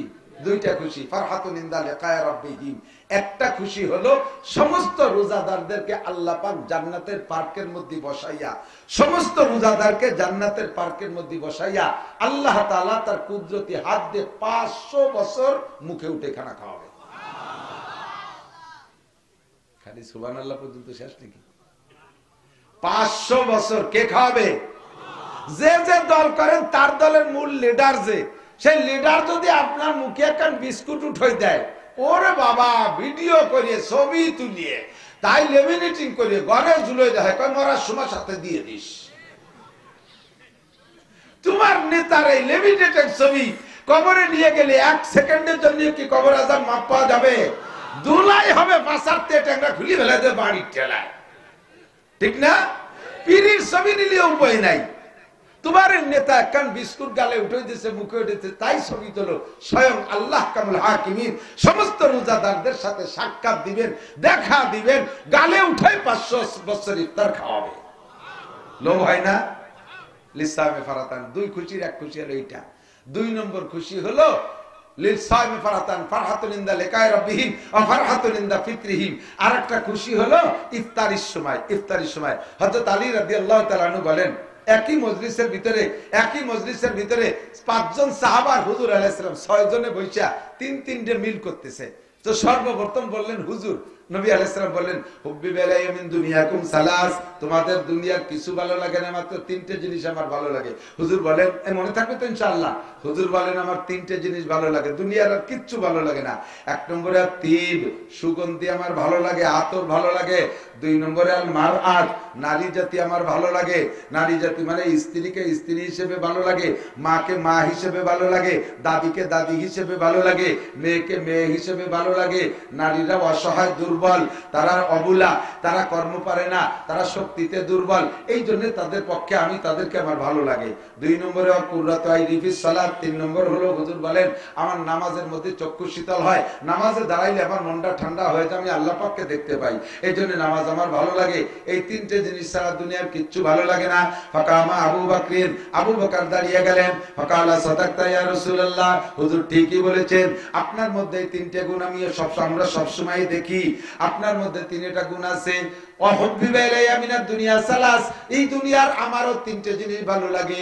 1 নম্বরে আন-নাজরু ইলা ওয়াজহিকা, সর্বক্ষণ আপনার নূরানি চেহারার দিকে তাকায় থাকতে ভালো লাগে। আপনার চেহারার দিকে তাকাইলে আমার ক্ষুধা থাকে না, আপনার চেহারার দিকে তাকাইলে পিপাসা থাকে না, আমার টেনশন থাকে না, দুশ্চিন্তা থাকে না, অভাবের কথা মনে থাকে না, কোনো ভয় থাকে না, কোনো কিছু থাকে না। আপনি বসে থাকবেন আর আমিও বসে থাকবো, বছরের পর বসে থাকবো, আমার সেহরি ইফতারি লাগে না, আমি না খেয়ে অবিরাম আপনার চেহারার দিকে তাকাইয়া আমার আধ্যাত্মিক শারীরিক সব শক্তি সংগ্রহ করতে পারি। আন-নাজরু ইলা ওয়াজহিকা। 2 নম্বরে ওয়া ইনফাকু মালি আলা আমরিকা, আপনি হুকুম দেবেন আমার জীবনে যত ইনকাম করেছি সব ইনকাম সমস্ত টাকা আল্লাহর রাস্তায় খরচ করে দেব, আমার ঘর বাড়ি সব দিয়ে দেব। তবুকের যুদ্ধে হযরত আবু বকর এটা প্রমাণ করে দেখাইছে, উলামায়ে কেরামের কাছ থেকে আপনাদের শোনা আছে। তবুকের যুদ্ধের জন্য হুজুর কালেকশন করেন, এক একজন এক এক রকম দেশে। হযরত আবু বকর বাড়ি যাইয়া পরনের লুঙ্গিটা খুইলা আলাদা একটা সালাদ শট বা খেজুরের পাতায় পাটি পইরা ওই লুঙ্গিটা বিছাইয়া বাড়ির যা কিছু ছিল প্রত্যেকের পরনের কাপড় বাদে আর যা কিছু ছিল ছোট থেকে ছোট চামচ নুনির বাটি পর্যন্ত ওই লুঙ্গির মধ্যে দিয়া দলা করে বস্তাবো মাথায় করে এনে হুজুরের সামনে রেখে দিয়েছে। হুজুর খুলে দেখে সংসারে কোনো তান্তি বাকি নাই। আবু বকর দি সবই নিয়ে আসো, বাড়ি কি রেখে আসো? আবু বকর জবাব দিলেন, সারে দুনিয়া দেখে भी सब रह गए मेरे लिए, एक खुदा मेरे लिए, एक मुस्तफा मेरे लिए। সব কিছু দেওয়ার পরেও আমার সবই রয়ে গেছে, এক আল্লাহ আমার আর এক মুস্তফা আমার, তো আমার সবই রয়ে গেছে, আমার সব আছে, সব দিতে আমার ভালো লাগে। 3 নম্বরে আইয়াকুনা বিনতি ফি বাইতি, আপনার ঘরে স্ত্রী নাই। ওই সময় আজকের মজলিসে যে আলোচনা হচ্ছে, এর আগে খাদিজাতুল কুবরা ইন্তেকাল করেছেন। হুজুর বলতেছেন যে আমার নারী জাতি ভালো লাগে, তার মানে স্ত্রীও ভালো লাগে, কিন্তু ঘরে একটা স্ত্রীও নাই। হযরত আবু বকর বলতেছেন, আইয়াকুনা বিনতি ফি বাইতিক, আমার মনে চায় আমার একটা মেয়েকে যদি আপনার স্ত্রী বানাই দিতে পারতাম, আপনার ওই স্ত্রীর চাহিদাটা পূরণ করে দিতে পারতাম। এই 3টে জিনিস আমার ভালো লাগে। দিনের বেলা গল্প শেষ, রাতের বেলা নবী পাক স্বপ্নে দেখতেছেন, ফাজা জিবরাইল, জিবরাইল আসছে, একটা রেশমি কাপড়ের ভিতরে সিদ্দিকা আয়েশার ছবি এঁকে নিয়ে আসছে, আয়েশার ছবি এঁকে নিয়ে আসছে। আয়েশা হুজুরকে স্বপ্নে দেখাচ্ছেন, আতারিফু মান হাযি ইয়া রাসূলুল্লাহ, হুজুর এই মেয়েটিকে চেনেন? হুজুর বলেন, কালা নাম সাতাকুনু বিনত আবি বকর আয়েশা, আবু বকরের মেয়ে আয়েশার মতো মনে হয়। ফাকালা সাদাকতা, জি হুজুর ঠিকই বলেছেন। আর কথা বাড়াই নাই, পরপর 3 রাত দেখানোর পরে তৃতীয় রাত্রে প্রস্তাব দিয়েছেন, আতুহিব্বুহা ইয়া রাসূলুল্লাহ, হুজুর মেয়েটার কি আপনার পছন্দ হয়? হুজুর বলে মেয়েটিকেও পছন্দ করি, তার বাপরে পছন্দ করি, তার বাপ আমার বাল্য বন্ধু, এখনো পর্যন্ত বন্ধু, ওই পরিবারের সবাই আমার ভালো লাগে, মেয়েটিকে পছন্দ করি। তবে এতটুকু ছোট মেয়ের পছন্দের প্রস্তাব জিবরাইল তুমি কেন দিলে? জিবরাইল স্বপ্নে বললেন 3 দিন আগে আপনার আবু বকর বলেছিল তার একটা মেয়েকে আপনার স্ত্রী বানাই দিতে পারলে সে খুশি হয়, আর সে আজিবের মালিক কবুল করে এনেছে। উপরে থেকে প্রস্তাব আসছে আপনার আবু বকরকে সন্তুষ্ট করণার্থে দিনের বেলায় আয়েশাকে বিয়ে করে নেবেন। নবী পাক বলেন জিবরাইল ওয়াহিয়া সুগরা, আয়েশা তো এখনো ছোট, মাত্র 6 বছর বয়স, আমার বয়স 50 এর ঊর্ধ্বে, এত ছোট মেয়ে নিয়ে আমি কিভাবে সংসার করব? জিবরাইল কয় হুজুর এই টেনশন আপনার করা লাগবে না, আর সে আজিমের মালিকের ক্ষমতার অভাব নাই। ওয়াইজা রাদা শাইআন আইয়াকুল লাহু কুন ফায়াকুন, সে যা ইচ্ছা করে তা করে ফেলেন। 9 বছরে আয়েশাকে আল্লাহ পাক 16 বছরে যুবতী বানাই দিতে পারে কি পারে না? মক্কায় বসে বিয়ে হইছে, মদিনায় যাওয়ার পরে, মদিনায় গেছে আরো 1 বছর পরে, মদিনায় যাওয়ার পরে মাত্র 2 বছর পর যখন আয়েশার বয়স 9 বছর, আয়েশাকে আল্লাহ এত জোয়ান করে দিয়েছে, 16 বছরে সুঠাম বডির অধিকারিণী একটা যুবতীর মতো। বেলা 11টার দিকে আয়েশার মা আয়েশাকে নিয়ে নবী পাকের ঘরে পৌঁছাই দিয়ে আসছে। 3 নম্বর আবু বকর বললেন, আর সঙ্গে সঙ্গে দোয়া কবুল হয়ে গেল। ফাকামা উমর, এবার ওমর দাঁড়িয়ে গেলেন। ফাকালা সাদাকতা ইয়া আবু বকরিন, ভাই আবু বকর ঠিকই বলেছেন, আপনার মধ্যে 3টে গুণ আমরা জীবন ভরে দেখেছি, আপনি মিথ্যে কথা বলেন নাই। এবার আমারও 3টে জিনিস ভালো লাগে। ওমর 3 মিনিট হচ্ছে, হযরত ওমর কয় ওয়া হুব্বিবা ইলাইয়া মিনাদ দুনিয়া সালাস, এই দুনিয়া আমারও 3টে জিনিস ভালো লাগে। 1 নম্বরে আল আমরু বিল মারুফ, সৎ কাজের আদেশ দিতে ভালো লাগে, সৎ কাজের আদেশে চুল পরিমাণ ছাড় আমি দিতে পারবো না, আমার সৎ কাজের আদেশ দিতে ভালো লাগে। ওয়া নাহি আনিল মুনকার, 2 নম্বরে অসৎ কাজের বাধা দিতে আমার ভালো লাগে। কার গুণ? হে যুবক, আমরা উলামায়ে কিরাম মাঠে ময়দানে বয়ান করি, সৎ কাজের আদেশ দেই, অসৎ কাজের নিষেধ করি। এভাবে আদেশের সাথে কিছু পাওয়ারও লাগে, নিষেধের সাথেও কিছু পাওয়ার ব্যবহার করা লাগে। কতক্ষণ মিটে মিটে ওয়াজে আমল হয় না, সাথে সাথে কিছু শক্তি ব্যবহার করা লাগে, তাহলে আমলগুলো ঠিক হয়। হযরত ওমর শক্তিশালী মানুষকে আমার 3টে ভালো লাগে, সৎ কাজের আদেশ, অসৎ কাজের নিষেধ। 3 নম্বরে আস-সাওবুল খাল, পুরন কাপড় ভালো লাগে। আমরা হুজুররা একটু ভালো কাপড় পরে আসলি, এক শ্রেণীর মানুষ আছে না, হুজুরকে দেখে চুলকো নিচেতে, চোখে চুলকোয়, মুহি চুলকোয়, বাবা হুজুর জামার বাপ দেও দিল, আর 3টা বেতন পায়, তার জামা দেখছো 3 পিস কমপ্লিট সেট, বেশকি মারে। একটু ভালো মোটরসাইকেল চালালে পরেরটা হাতে মোটরসাইকেলের বাপ, মানে চুলকো, তুই কে তোরে ঠেয়া কিনা। এরপরে যদি আর একটু ভালো গাড়ি প্রাইভেট চালায়, ওরে বাবা সহ্য হয় না। আল্লাহর নবী তালি দিয়া জামা পড়ছে, হুজুরকে এত জামার ভাব আসে কোন জায়গাতে? কোথায় পাইছো? নবী খাইবারের যুদ্ধের আগে তালি দিয়া সিরা জামা গায়ে দিছে, খাইবারের যুদ্ধের পরে নবী সিরা জামা গায়ে দেয়নি। খাইবারের যুদ্ধের পরে মুসলমানদের যে বিজয় আসছে, সম্পদের আধিক্য আল্লাহ তাআলা দিয়েছে, হুজুর নিজে হাতে 5টা উট বিক্রি করে নিজে হাতে একটা শেরওয়ানি সেট বানাইছে। হাদিসে আছে যায়কাতুল কুম্মাইন, জামাটার হাতা খুব চাপা ছিল, ওযু বানানোর সময় গোছাতো না, পুরো শেরওয়ানি খুলে ধুয়ে ওযু বানাইতেন। 5টা উটের দাম সর্বনিম্ন, এই জামানার দামও যা ওই জামানার দামও তাই, 50 লক্ষ টাকা। 50 লক্ষ টাকা দিয়ে নবী পাক নিজে শেরওয়ানি বানাইছে। এই খবর শুনে নাজ্জাশী বাদশা খবর পাইছে, এই বলা কথা কইছ, এই কথা কইছ, কথা কবিতে এই জায়গায় আছিস, ওই জায়গায় আছি তো শুনতে হবে, আমি কি কইছি কর, কতি পারবি না, তাই যে বসে শুনিয়ে আপনি শুয়ে থাকবে যা। নাজ্জাশী বাদশা খবর পাইছে যে নবী এরকম বেশি দাম দিয়ে জামা বানাইছে, সুযোগ পেয়ে গেছে। উনি 18টা উট বিক্রি করছে, 10 লাখ টাকা করে দাম ধরেন, 1,80,00,000 টাকা দিয়া নবী পাককে শেরওয়ানি সেট বানাই দিয়েছে, হুজুর তা নিজে ব্যবহার করছেন। সিরা জামার সুন্নত হলো হযরত ওমরের। হযরত ওমর একদিন, বলছি মাঝে মাঝে সব অস্তি ইউটিউবে আছে, মসজিদে নববীতে খুতবা দিচ্ছেন, গায়ের জামা এমন ছেঁড়া, মুসল্লি একজন দেখে হুজুরের দিক তাকাইয়ে, চোখ উঠে একবার তাকাইয়ে কান্তি কান্তি তাকাতেই পারিনি, মনে মনে নিয়ত করছে আগামী শুক্রবারের আগে প্রেসিডেন্টের একটা জামা বানাই দেব। শনিবারের দিন খলিফাতুল মুসলিমিন ওমর রিলিফের কাপড় বিতরণ করছে, সবাই এক এক পিস কাপড় দিয়েছে। এক পিস কাপড়, এই সাইজের কাপড়, যার এক পিস কাপড়ে এই মসজিদের খাটো মুসল্লি যে তারও একটা জামা হয় না, একটু সাইজের কাপড়, কিন্তু আইছে বাইতুল মালের মাল দিয়ে দিতে হবে, দিয়ে দিছে। ওনাদের তো স্বভাবেই আসলে যার যারটা তারে দিয়ে দিতে হবে। এই যে আমাদের বাংলাদেশে সৌদি আরবের থেকে দুম্বা আসে, সবাই তো পান ঠিক মতো, ঠিক না? বাড়ি বাড়ি আগে দেয় না তারা? আরে দেয়, মনে নাই আপনারা তো না শোকর খাইও না চোখে দেয়। বাঘা বাঘা নেতাকে বাড়ি জেন্দা কবর আছে, ফ্রিজ, ডিপ ফ্রিজ। এই সৌদি আরবের দুম্বা ডিপ ফ্রিজ ভরে থুয়ে সারা বছর খায় আর বরকত নাই। হজের দুম্বা খাচ্ছি। আসে দেশের গরিবদের জন্য কোটি কোটি টাকার মালিক, শিল্পপতি, কোটিপতি, রাষ্ট্রপতি, ভগ্নিপতি, সব পতিরা এইগুলো মাইয়ে খায়। হযরত ওমর সব মাল শনিবারে বন্টন করে দিয়েছে, শুক্রবারে বিকেলে আইছে, শনিবারে কাপড় ভাগ করে দিয়েছে। পরে শুক্রবারে ওই মুসল্লি নিয়ত করছে খলিফার একটা জামা বানাই দেবে। তো জামা বানাই দেবে নিয়ত করে, কিন্তু ব্যস্ততার কারণে পারে নাই। পরে শুক্রবারে হযরত ওমর যে শনিবারে যে কাপড় বিতরণ করছে না, ওই কাপড় দিয়ে জামা বানাইয়া হযরত ওমর এসে খুতবা দিচ্ছে, জুমার নামাজ পড়াচ্ছে। ওই লোকটার মিজাজ গরম হয়ে গেছে। তো খুতবার আগে, নামাজের আগে যে খুতবো, আমরা তো আরবিতে খুতবো পড়ি, আমরা আরবি বুঝি না, যার কারণে হুজুররা আগে একটু বাংলায় ওয়াজ করে। আর এই বাংলা ওয়াজ নয়, খুতবো ডাইয়াল ওয়াজ। তো হযরত ওমর ওয়াজ করতেছেন। ওই দিন বিভিন্ন প্রদেশ থেকে গভর্নররা আছে সামনে পাদ্দারে বসা। গভর্নরদের উদ্দেশ্য করে বলছে, হ্যাঁ গভর্নররা, লা তাজলিমুনা ওয়া লা তুজলামুন, কোনো পার্সিয়ালিটি করবা না, জনগণের উপরে জুলুম করবা না। যারা তোমারে ভোট দিচ্ছে সেই এলাকার রাস্তাঘাট ভালো বানাবা, আর যে এলাকার মানুষ ভোট দেয় না সে জায়গার রাস্তা কেটে খাল বানাই দিবা। এই উল্টো পাল্টা যদি দেখি, তোমার দলের মানুষের চাকরি বেশি দিবা, আর যারা তোমার সমর্থন করে না চাকরি দিবে না। উল্টো পাল্টা দেখলি কিন্তু গর্দান উড়াই দেবো। চেনো আমি ওমর, ইনসাফ করবা, জুলুম করবা না।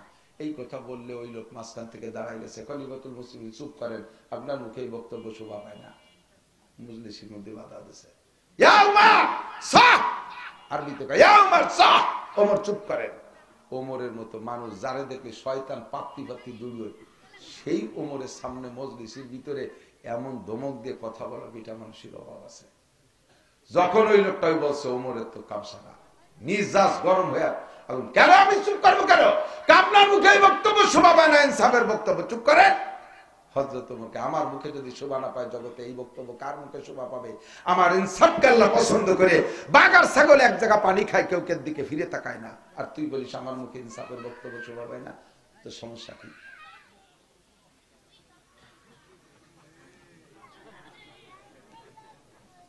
এইগুলো আনেন কি জন্য? এগুলো আনেন কি জন্য?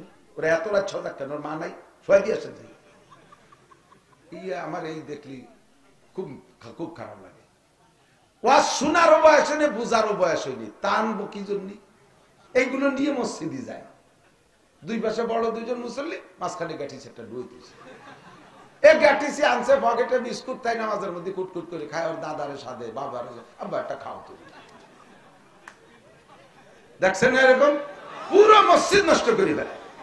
নবী পাক নিজেই বলছেন, সাতের আগে মসজিদ নিবা না, বাচ্চাদের সাতের আগে মসজিদ নিবা, সাতলি করা বুদ্ধি হয়, তারপরে নিবা। তো হযরত ওমর রাগে ফুলে গেছে। ওনার ছেলে আব্দুল্লাহ বলতেছে, আব্বা আপনি ওই লোকটারে ধমক দিলেন কেন? ওই লোকটা কিন্তু আপনি তো টের পাইছে। আব্দুল্লাহ, হযরত আব্দুল্লাহ ওমরের ছেলে, হুজুরের 19 জন বডিগার্ড, ওই যার একটা আছে। আমি ওঠেন, আপনি যান, আপনি জানো সারাতি আসেন।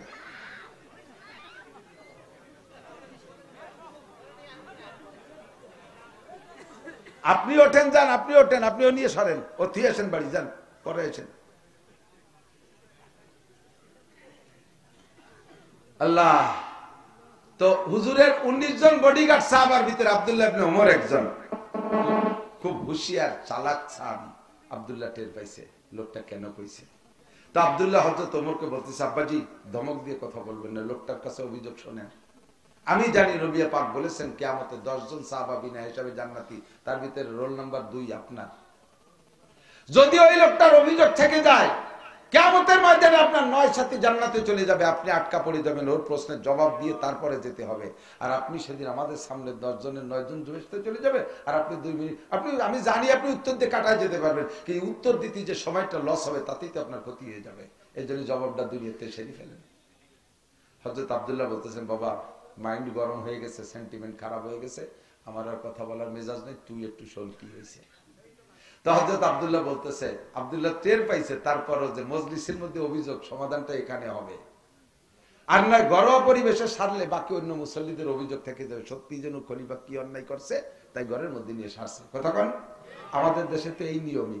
হ্যাঁ, কোন ভ্যান চালানি যদি জিনা করে মাতুব্বার ফয়সালা দেয়, চৌরাস্তায় হাটের মধ্যে 39 জুতো বাড়ো, আর মাতুব্বারের ছেলে যদি আকাম করে ধরা পড়ে, ও দিয়েছি ওরা, আমি সারিয়ে দিছি ঘরের মধ্যে নিয়ে, হ্যাঁ শয়তান আর ওই অরবি নিচে হয়ে গেছে, ঠিক না? এই করে সমাজ নষ্ট করছে মাতুব্বার, তোমার নারী কেটে ফেলবে সমাজ মাতুব্বার। হযরত আব্দুল্লাহ কয়, অভিযোগ যেখানে উঠছে আমার আব্বার এই জায়গা থেকে দিয়ে বুঝে বাড়ি নিতে হবে। ভাই তোমার অভিযোগ কি? টের পাইও ওরে দিয়ে বলাচ্ছে, কয় যে আমার অভিযোগ হলো গত শনিবারে তোমার আব্বা এই রিলিফের কাপড় দেশে, দেখো সেই কাপড়ের জামা কের গায়ে নেই, কারণ কাপড় ছোট, কের গায়ে এক কাপড়ের জামা হয় না, আর ওই কাপড়ের জামা তোমার আব্বার গায়ে, সেই শনিবারের কাপড়ের জামা তোমার আব্বার গায়ে। আর মজলিসের মধ্যে হযরত ওমর সবচেয়ে লম্বা ছিলেন হযরত ওমর, তো উনার নিশ্চয়ই 1 পিস কাপড়ে জামা হয় নাই, নিজে 2 পিস কাপড় দিয়ে জামা বানাইছে আমার বিশ্বাস। তা নিজে প্রেসিডেন্ট হয়ে 2 পিস কাপড় দিয়ে জামা বানাইয়া উম্মতরে 1 পিস করে দিয়ে আবার ইনসাফের রস করে। আব্দুল্লাহ কয়ডে ঠিক আছে নাকি? হযরত আব্দুল্লাহ বলতেছেন, আল্লাহে সাদাকা হাদার রাজুল, আব্বা আল্লাহর কসম ওই লোক সত্য কথা বলেছে, আমি ওর পক্ষে খোদার কসম আপনি 2 পিস কাপড় দিয়ে জামা বানাইছেন, নিজে 2 পিস কাপড় দিয়ে জামা বানাইয়া উম্মতরে 1 পিস করে দিয়ে আবার আপনি ইনসাফের রস করেন, আর ওই লোক বাধা দিলে আপনি ধমক দিয়ে উড়াই দেন, জব দেন, আমি চলে গেলাম।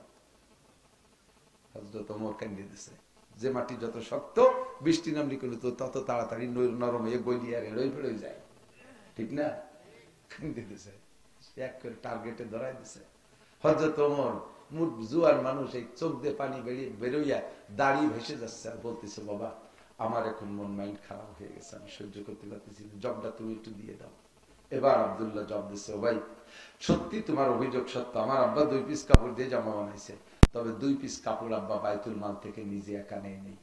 তুমি বলো তো আমার আব্বার গত শুক্রবারে ছিল, ওই লোক কেন্দ্রে দেশে এবার পাওয়া, ওই দিন জুমার দিন খলিফাতুল মুসলিমিন প্রেসিডেন্ট, যার পৃথিবীর আয়তন, তার রাষ্ট্রের আয়তন 2,40,00,000 বর্গ মাইল, এইরকম 200 বাংলাদেশের সমান এত বড় দেশের রাজা হইয়া যেই জামা গাইতে খুতবা দেশে, সামনের দিক যখন খুতবার সময় তো এদিক ফিরানো, সামনে দিয়ে 5 খান তালি, পিছন ফিরে যখন জুমার নামাজ পড়ায় তখন আমি বরাবর ছিলাম, দেখি পিছনেও 5 খান তালি, 10 খান তালি দিয়ে জামা, কয় খান? 10 খান তালি দিয়ে জামা। আমি সেই সময় নিয়ত করছি যে আগামী শুক্রবারের আগে প্রেসিডেন্ট একটা জামা বানাই দেবো, কিন্তু ব্যস্ততার কারণে পারিনি। আজকে ওনার গায়ে এই কাপড়ের জামা দেখে নিয়ত নষ্ট হয়ে গেছে। তো হযরত আব্দুল্লাহ বলতেছে, ভাই তোমার তো আব্বা না, তোমার তো প্রেসিডেন্ট, আর আমার হলো আব্বা। আমি জানি আজকে গভর্নররা আসবে, তারা শাহী পোশাকে আসবে, আমার আব্বার সামনে দিয়ে গভর্নররা বসে থাকবে রাজকীয় পোশাকে, আমার আব্বা সারা পৃথিবীর প্রেসিডেন্ট হইয়া আব্বা সিরাজামা গাইতে জুমার নামাজ পড়াবে, আমার কেমন লাগতে পারে বলো? ও ভাই এই জন্য আমার খারাপ লাগতেছে, গত শনিবারে যে কাপড় বিতরণ করছে না, ওই কাপড় আমাদের পরিবারের সকলে এক একটা পাইছে, আমিও একটা পাইছি, আব্বাও একটা নেছে, আব্বা 2টি নেয় নাই, তা আমার কাপড়টা আব্বারে দিছি আর আব্বারটা এই 2টি দিয়ে জামা বানাইছে। আল্লাহর কসম আমার আব্বা 2টি কাপড় নেয় নেই। আল্লাহু আকবার। কথা এসে যায় বলা লাগে, আমরা তো স্লোগান দেই, অমুক ভাইয়ের চরিত্র হুলির মতো পবিত্র, অমুক ভাই যেখানে আমরা আছি সেখানে অমুক ভাইকে দিলে ভোট শান্তি পাবে দেশের লোক। কোন অমুক ভাই অতি যাইয়েন না, পারবেন এরকম খেদমত করতে? আমার যদি বিনা ভোটে বাংলাদেশের প্রেসিডেন্ট বানায় দেয় আমি হইতে রাজি না, কারণ আমি জাতির এই সেবা করতে পারবো না, আমাদের সম্ভব না। আর এটা যদি না করি তাহলে রাস্তায় একটা কুত্তা আমার আমলে মারা যাবে না খেয়ে, কিয়ামত আমাকে জবাব দেয়া লাগবে, তুমি কিসের প্রেসিডেন্ট হয়েছো, কিসের চেয়ারম্যান, কিসের মেম্বার, তোমার ওয়ার্ডে তোমার ইউনিয়নে কুত্তা না খেয়ে মারা যায়, আর তুমি রাত্রে বিরিয়ানি খেয়ে শীতে শুয়ে থাকো, আর তুমি হইছো খলিফাতুল মুসলিমিন। রাজা হওয়া সহজ, ধরে রাখা বড় কঠিন। হযরত ওমর রাদিয়াল্লাহু তাআলা আনহুর পক্ষ থেকে আব্দুল্লাহ যখন এই বলছে, লোকটা বাস পাখির মতো উড়িয়ে এসে খলিফাতুল মুসলিমিন পা জড়ায় ধরছে। ওমর তারে উঠাইয়া মুখ ভিজে ফেলাইছে চুমু দিয়ে। আমাদের দেশের নেতারা হলে কি করতো? ধরে শুট করে দে, আমার কাটার রাখো, ওর গর্দনে মাটি কাঁপতে তালে থাকে। আর ওমর দরিয়ে নে সুমু দিয়ে ভিজাই দিছে, তুই আমারে বাঁচাইছিস, তুম আহিলে মুঝসে ইন্তেকাম, বারোজে কিয়ামত না রাখে ये काम, खुदा पास मुझको अदालत ना हो, বারোজে কিয়ামত খজালত না हो। প্রতিশোধ তুমি দুনিয়া থেকে নিয়েছো দোস্ত, আখিরাতের জন্য রাখো নাই। তোমাকে অসংখ্য ধন্যবাদ। তুমি যদি আজকে এই প্রস্তাব না রাখতা, হাসরের মাঠে যেই কথা বলতে আমার আব্দুল্লাহ আমার পক্ষে সাক্ষী দিয়ে আবার ছাড়াই দিত ঠিক, কিন্তু এর জন্য একটু সময় লস হয়ে যাইতো। আমার 9 সাথী আগে জান্নাতে চলে যাইতো, আমি পিছে পড়ে যাইতাম।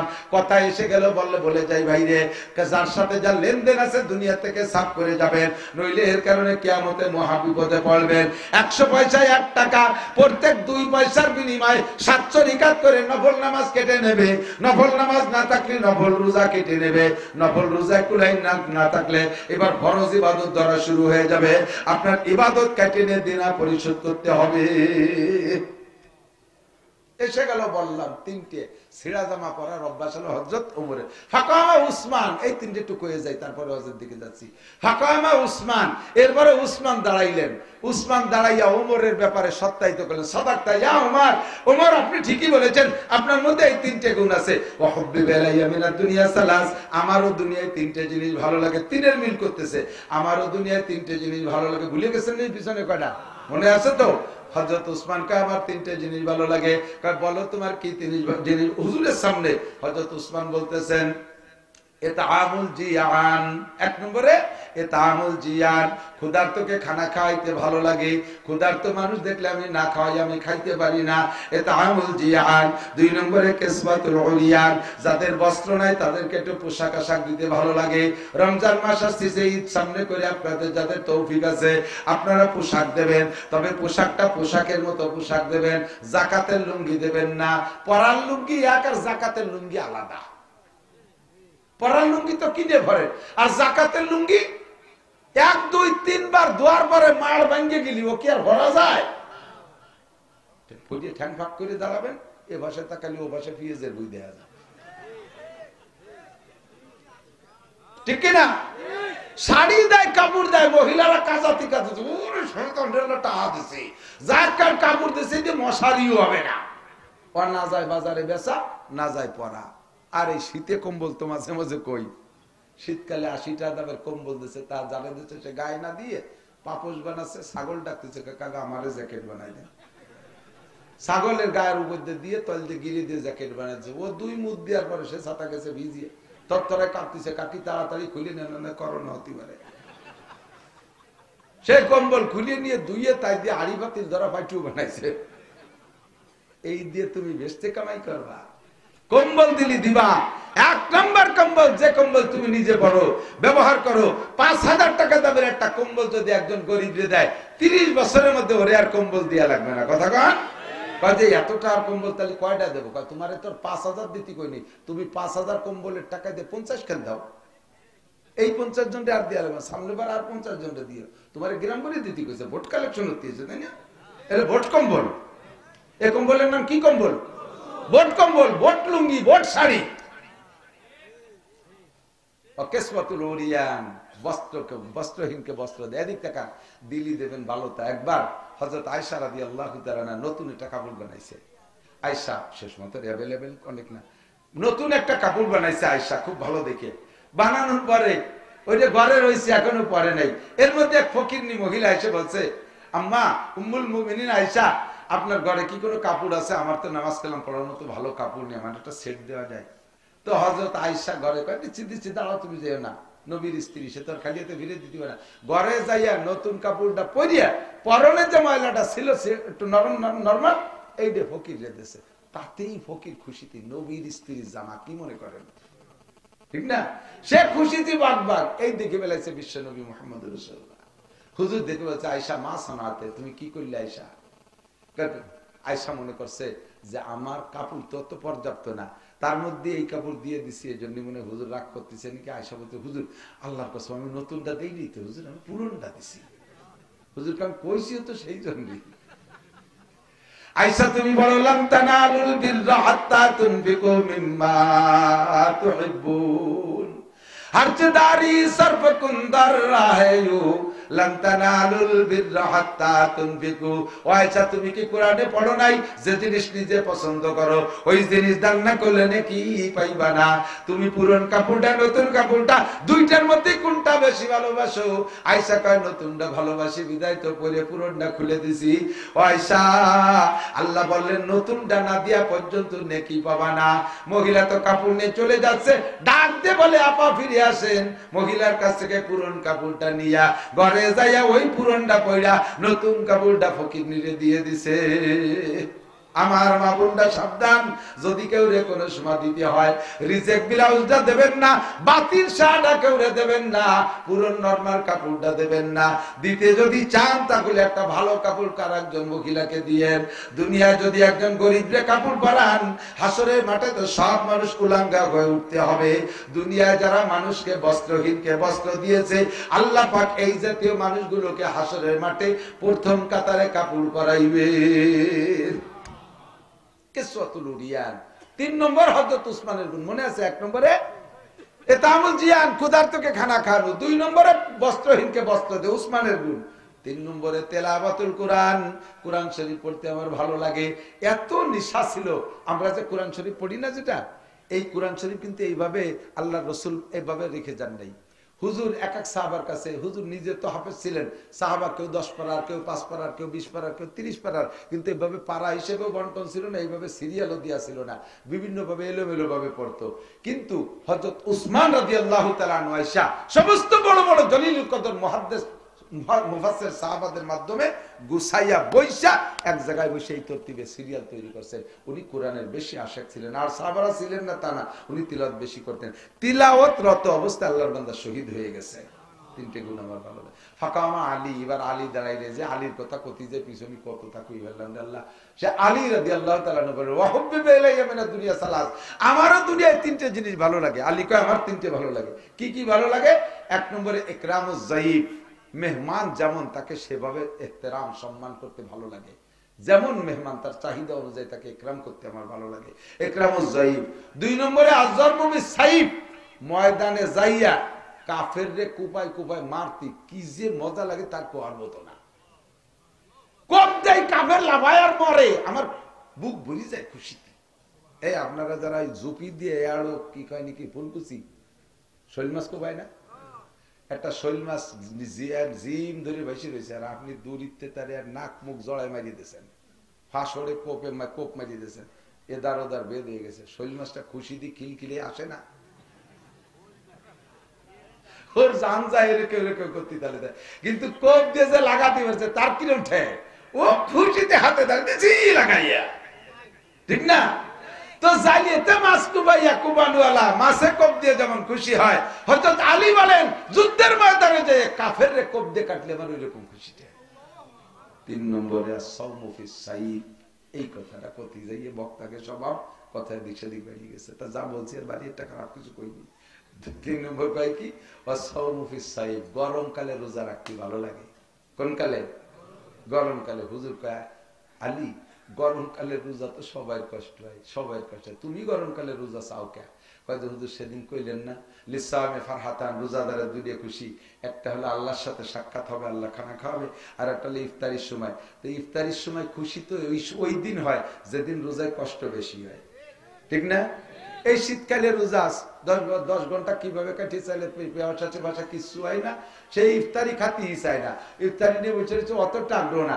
17 ঘন্টা জ্যৈষ্ঠী মাসে রোজা রাখছেন তো মুরব্বীরা, আর বিকেলে যদি খানিক কষ্ট বেশি করেন, সেই সময় কিরমটায় ইফতারি সামনে নিয়ে বসেন, আধা ঘন্টা আগে থেকে খোটা বসা আরে 2-3 মিনিট আগে থেকে হুজুর আর কতক্ষণ আছে? হুজুর কাকা একটু ধৈর্য দেন 3 মিনিট।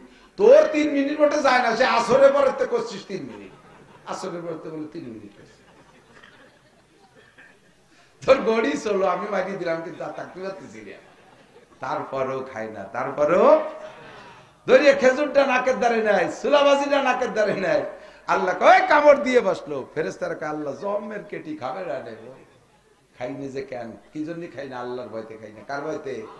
এজন্য হুজুর বলেন যে এই ইফতারির সময় যেদিন যত কষ্ট বেশি হবে রোজায়, ওই দিন ইফতারিতে মজাও তত বেশি হয়, ঠিক না?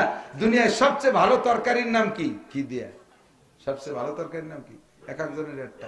কেউ আলু ভর্তার ডাল ফেলে গলা সঙ্গে মারি দিতে পারে, কেউ গরু গোস্ত ফেলে করে হাঁসের মতো গেলে এই কুত্তো খেতে আনতে, কেউ হাঁসের গরুর গোস্ত বলি গলা সমান হাঁসের মতো গেলে, এক একজনের এক একটা। কেউ শৈলকদু ভালো লাগে, কিন্তু সবচেয়ে ভালো তরকারির নাম হলো কি দিয়ে। কায়দা মতো কি দিয়ে যদি লাগে, তরকারি লাগে না, বিনি নুনি ফান্তাবাদ 3 থাল মারিয়ে দেওয়া যায়, ঠিক না? তো রমজানে ইফতারির যে খাবার, এই খাবারের চাইতে মজাদার খাবার জীবনে কেউ কিছু খাইছেন নাকি আমি জানি না। রাজার বাড়ি খাইলে এত স্বাদ পাবেন না। ইফতারির সময় ছোলা মুড়ি আর খেসড়ি মেসড়ি দাফলা দুবলো খুদি খুদ ফুটনো যা মজা লাগে, প্রত্যেকটা লুকমায় লুকমায় মজা পাওয়া যায়। এই খুশি হলো বড় খুশি। এবার এত কষ্টের ইবাদতের বিনিময়ে আল্লাহ পাক রব্বুল আলামিন বলেন, এই আমার দিক তাকান, মান সামা রমাদান, যে ব্যক্তি রমজানে রোজা রাখে, গভীরা লাহু মা তাম ঈমানা ওয়া ইহতিসাবা, শর্ত হলো রমজানে রোজা রাখবেন ঈমানের সাথে। কিসের সাথে? ঈমান মানে বিশ্বাসের সাথে। রোজা কার হুকুম? আল্লাহর হুকুম। প্রতিদান আল্লাহ দেবে। এই পুরস্কারের লোভে যে ব্যক্তি রোজা রাখবে ইহতিসাবান, সওয়াবের নিয়তে, তাতে এই কথা দ্বারা বোঝা যায়, ভিন্ন কথা আমার দিক, যে রোজা অনেকে রাখে ঈমানের সাথে না, সওয়াবের আশায় না, গতানুগতিক সামাজিকতা রক্ষার্থে। এরকম রোজাদার আছে না নাই? তারা কারা ইয়াসুমুনা ওয়ালা ইউসাল্লুন, রোজা রাখে ঠিক কিন্তু নামাজ পড়ে না, রোজা রাখে ওয়াক্তীয় নামাজ পড়ে না, রোজা রাখে তারাবির নামাজ পড়ে না। এই লোকগুলো গতানুগতিক সামাজিকতা রক্ষার্থে নামাজ রোজা রাখে। রমজানের পরে গল্প দেওয়ার জন্য, আমি 7 বছর আগে থেকে, 7 বছর বয়স থেকে রোজা শুরু করছি, আজকে পর্যন্ত একটা রোজা কাজা করিনি। তা নামাজটা একটু ছুটি কিছু যায়, কিন্তু বিনা নামাজে যে রোজা, এই রোজার নাম রাখা হয়েছে ভূতের উপোস। বিশেষ করে মহিলাদের এই স্বভাব বাড়ি খারাপ। রোজা রাখবে মহিলারা, রোজা এত পাকা, নারী মরা যা খেপতিছে মনে হয় দিল। আর তুমি ফিরে কালেকশন করতে গেলে দেবে না, বিটিকে নারী মরা জাত কইছি। আল্লাহ নবী নিজে যাইনি কয়, পুরুষদের ব্যাপারে বলে নাই, মহিলাদের বলছে। আল মারআতু ইযা সাল্লাত খামসাহা, নামাজের কথাটা মহিলাদের ব্যাপারে বলছে। 5 ওয়াক্ত নামাজ ঠিক করে পড়বে, 5 ওয়াক্তের নামাজ মহিলারা ঠিক করে পড়বে। তাহলে পুরুষে পড়লে কি পুরস্কার না? মহিলাদের কথা কেন বললেন?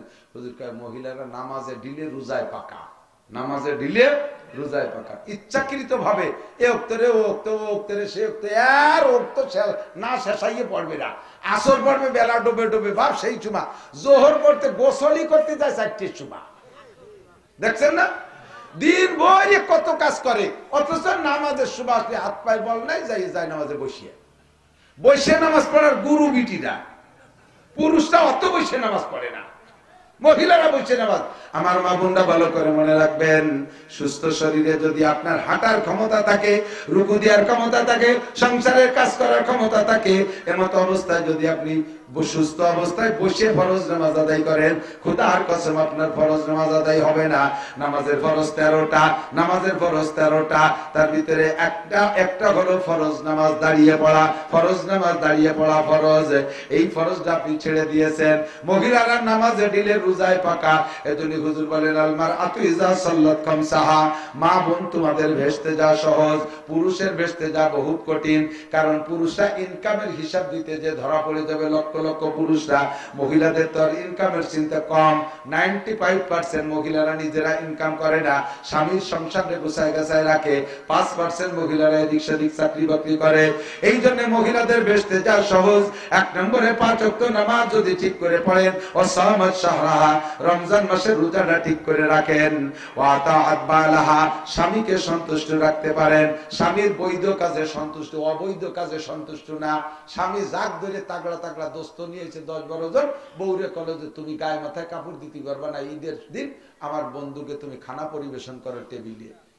এই অবস্থায় স্বামীর এই হুকুম মানা জরুরি না। জরুরি মানে জায়েজ নাই। স্বামী বললো যে আমার দোস্তকের সাথে তুমি একটু কুয়ো কাটা সফর করিয়ে এসে, বাড়ি রেখে ঠেয়ানো যাচ্ছেন, সে কুয়োর নদী ভাটাই দিয়েছে। কুয়ো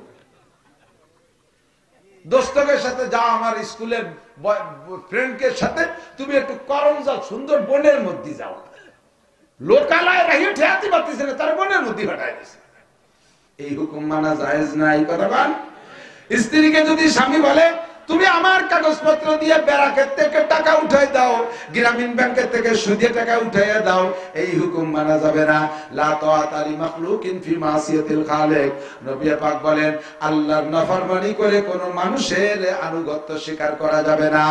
আর 4 নম্বরে হলো ওয়া আহসানাত ফারজাহা, যেই মহিলা নিজের শরীরকে নিজের সতীত্বকে কন্ট্রোল করে, শুধু শরমগানা, মাথার তালু থেকে পায়ের তালু পর্যন্ত পরপুরুষের নজরের থেকে হেফাজত, পরপুরুষের স্পর্শ থেকে হেফাজত, তথা তার সতীত্বকে 100 ভাগ হেফাজত করে। আল্লাহ নবী বলেন ওই মহিলার জন্য 4টে কাজের বিনিময় জান্নাতের 8টা দরজা, 1-8টা কাজের বিনিময়ে 2টে করে দরজা খোলা হইয়া যায়। ও দোস্ত, রমজান মাস রোজা রাখবেন, কিন্তু নামাজ না পড়লে কোনো ফায়দা নাই।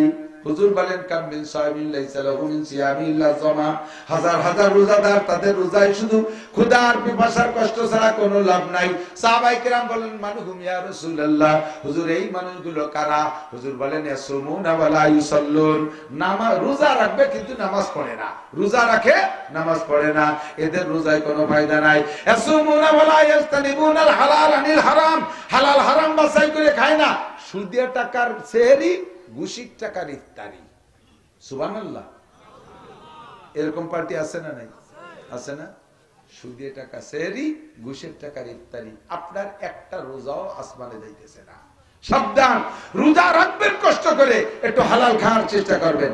এরপরে রোজার দিন কাম কাজ একটু কম করে বিকেল বেলা বসে বসে কয়জনে গীবত শিকায়ত গল্প দড়ি দরবারের মধ্যে দেখাটা, একটু বসে কথা, দিন তো যাচ্ছে না। এই বসে কি করা শুরু হচ্ছে, দেলোয়ারের এই দোষ, শফিকির ওই দোষ, আহমদ শফি সাহেবের এই দোষ, সাইকুল হাদিস সাহেব এই করছে, মামুন সাহেব এই করছে, উনি 7 দোয়াতে তলি রাখি, উনি কিছু দেশের সব মানুষের গীবত করে করে আপনার রোজাটাকে ধ্বংস করে দিচ্ছেন।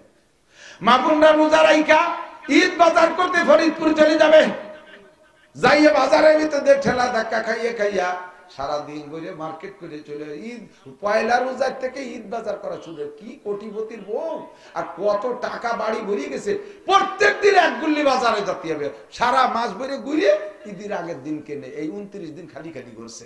এরকম কিছু পাড়া বেড়ানি মুরগি আছে, আছে না নাই? এই করে তোমার রোজাটারে নষ্ট করো না, নামাজে ধ্বংস করো না। আল্লাহু আকবার। সামনে রমজান, রমজানের ফজিলত আমি নেব। এই মাসে একটা নফল আদায় করলে অন্য মাসে একটা ফরজের সমান সওয়াব। এই মাসে 1 খতম কোরআন শরীফ পড়লে অন্য মাসে 70 থেকে 700 খতম কোরআন শরীফ পড়ার সওয়াব। আল্লাহ পাক আমাদের সকলকে রমজানের হক আদায় করে, রমজানের হক আদায় করে ইবাদত করার তৌফিক দান করে। সবাই বলি আমিন।